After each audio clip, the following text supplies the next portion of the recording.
هذا الشيلة كتب كلماتها محمد أحمد أبو علي عريج، إهداء خاص لزوجته الغالية، تعبر عن وفاء وحب وتقدير، والقصيدة تعبر وتحكي بما فيها أداء الشاعر أبو شهاب مطر. قالها أبو علي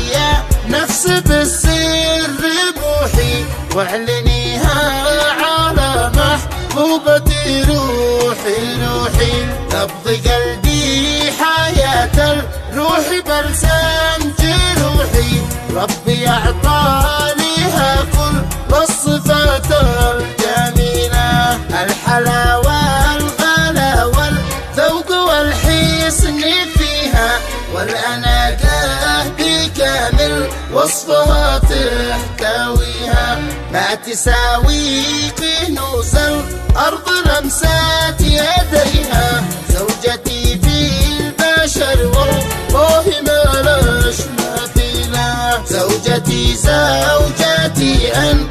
شرابي وقوتي، من سواش وسط قلبي والفؤاد امتلكني، راحة القلب جنبش يا شريكة حياتي، واصبح القلب لشوح لمدة طويلة، كيف بنسى وفش والحب يغلى حبيبة، نادرة في صفاتش والطباع الرهيبة، أنت يا النبض في قلبي وأنت طبيبة، كل ما باقي قلبي تسعدي كل ليلة، بحكي يا الصدق وأنت يا الغلا صدقيني، معرف الحب أنا من قبل ما تعرفيني، سرتي الحب كله والنظر وسط عيني، بين كل النساء من يشبهك يا أصيلة، في سلايا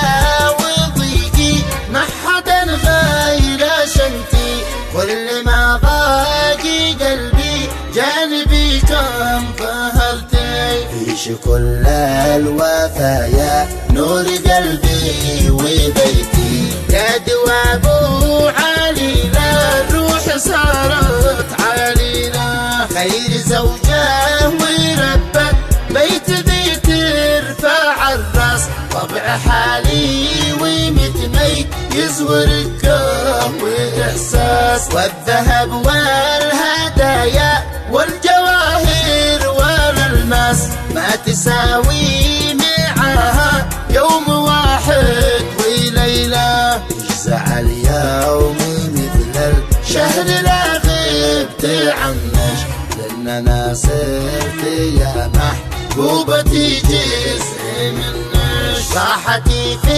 الحياة يوم ما العيال هي بجنبش، يا من الروح والوجدان واجمل جميلة، يا طبيبي وطبي واكسجيني وعطري، يعجز الوصف والتعبير عنش بشعري، بسأل الله تبقي جانبي طول عمري، خير لي من كنوز الأرض وأعظم وسيلة، دام وانتي معايا في العوافي وضيقي، حبش أصبح بقلبي والنفس في